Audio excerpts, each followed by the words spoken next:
வந்து think health think pharmacist. உலக மக்கள் அனைவரும் உங்களுடைய சுகாதாரத்தை பற்றி அல்லது உங்களுடைய நல்வாழ்வை பற்றி சிந்திக்கிறப்ப முதல்ல ஃபார்மசிஸ்ட்டை பற்றி சிந்திங்க அப்படிங்கிறது தான் இந்த வருஷம் தீம். மேடம் ரொம்ப அழகாக அவங்களுடைய எக்ஸ்பீரியன்ஸோட கரெக்டாக உங்களுக்கு தேவையான ஒரு பாராட்டும் அவங்களுடைய வாழ்க்கையும் அதில் இணைச்சி பேசிட்டாங்க.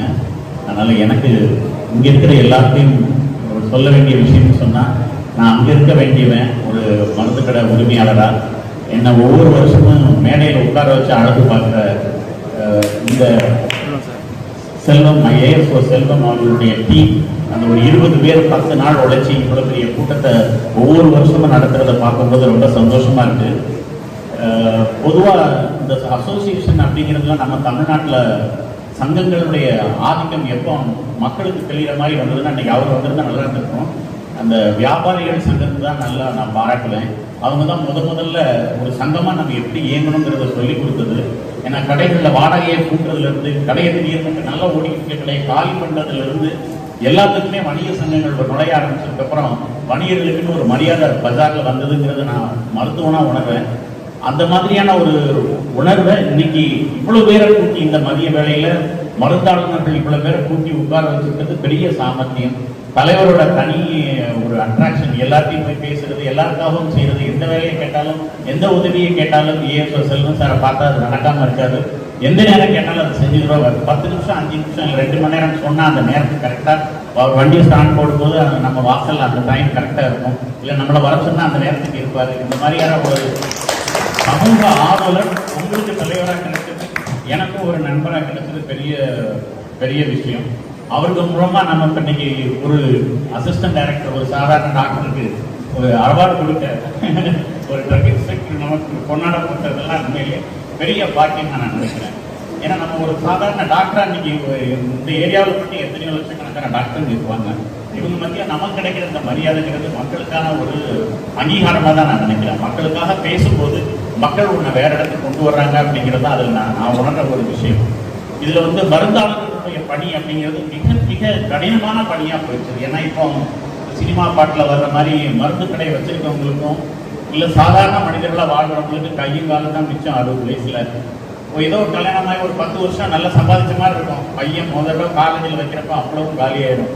கடன் வாங்கி படிக்க வச்சு அவன் முடிக்கலாம்னு நினைக்கிறதுக்குள்ள அவனுக்கு ஒரு கல்யாணத்தை முடிச்சு அடுத்தால நிமிடுறதுக்குள்ள நம்ம கடன் அடைக்கிறது எப்படிதான் அடைக்க போறோம்னு அடுத்தால ஓடுற அளவுக்கு ஒரு சாதாரணமான வாழ்க்கை. ஆனா பசார்ல மருந்து கடை ஓனர்னு ஒரு பெரிய மரியாதையோட எப்ப பார்த்தாலும் கூட்டமா நிற்கிறது. அவன் 10 ரூபாய்க்கு மருந்து வாங்குவான், பட் கடை எப்பொழுதும் கூட்டமா இருக்கு அப்படின்னு ஒரு பெரிய சம்பாத்தியத்துக்குள்ள ஆளா இருந்துச்சு. எல்லாரும் காசு கேட்கிற பணம் தரமாட்டேங்க, நமக்கு கேட்டா இல்லைன்னு சொல்ற இடத்துல அவன் இருந்துக்கிட்டு அதை கண்டிப்பா கொடுக்க வேண்டியவங்களுக்கு மட்டும் கொடுக்க முடியாதவங்களுக்கு கொடுக்க முடியாதுன்னு சொல்லி, அதே நேரத்தில் மருந்துக்கு இல்லைன்னு வர்றவங்களுக்கு எல்லா மருந்தாளர்களும் நான் மருந்து கடன் கொடுக்கறத நான் பார்த்துருக்கிறேன். இல்லைன்னு வர்றவங்களை யாரும் மருந்து கிடக்காருங்க இல்லைன்னு அனுப்புறது இல்லைங்கிறத நான் என்னுடைய அனுபவத்தில் பார்த்துருக்கேன்.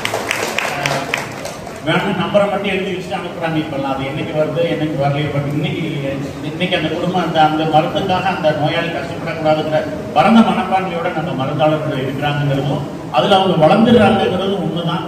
ஆனால் சாதாரண மக்களுக்கு அது என்னப்போ இன்னைக்கு இருக்கிற சமுதாயத்தில் இந்த ஜிடிபி அதெல்லாம் விட்டுருங்க. நான் டாக்டராக ஃபீல் பண்ணுறது ஒரு 60 வயசு வரும்போது நம்ம எவ்வளோ பெரிய உயரத்தை தொட்டோம்னு ஒரு சாதாரண மனுஷனால அவ்வளோ பெரிய உயரம்லாம் தொட முடியலங்கிறது அந்த சமுதாயத்தோட சாபக்கேடுன்னு சொல்லுவேன்.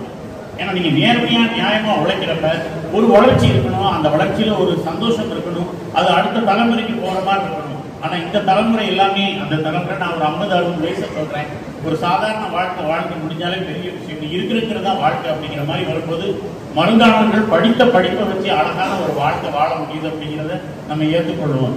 அதே நேரத்தில் மருந்தாளர்கள் இல்லாமல் மருத்துவர்கள் வாழவே முடியாதுங்கிற ஒரு இடத்துக்கு வந்திருக்கிறோம். ஏன்னா ஒவ்வொரு மருந்தாளர்களும் ஒவ்வொரு மருத்துவரை உருவாக்கவும் செய்யலாம், அந்த மருத்துவரை கைராசி இல்லாத மருத்துவரை மாற்றவும் செய்யலாம்.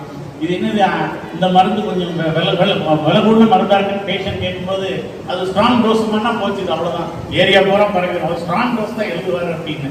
ஸோ மருந்தாளர்கள் கையில் தான் மருத்துவர்களுடைய அது என்ன சொல்றது எதிர்காலமே இருக்குங்கிற அளவுக்கு மக்கள்கிட்ட மருத்துவர்கள் எவ்வளவு பழக முடியுதோ அதை விட நல்லபடியான மருந்தாளர்கள் பழகுறத ஒரு வாய்ப்பா எடுத்து அதுல வளர்ந்தவங்க நான் பார்க்கிறேன். அதுல வளர்ந்தவங்க நல்லா வளர்ந்தவங்க இருக்கிறவங்க பார்க்கிறேன்.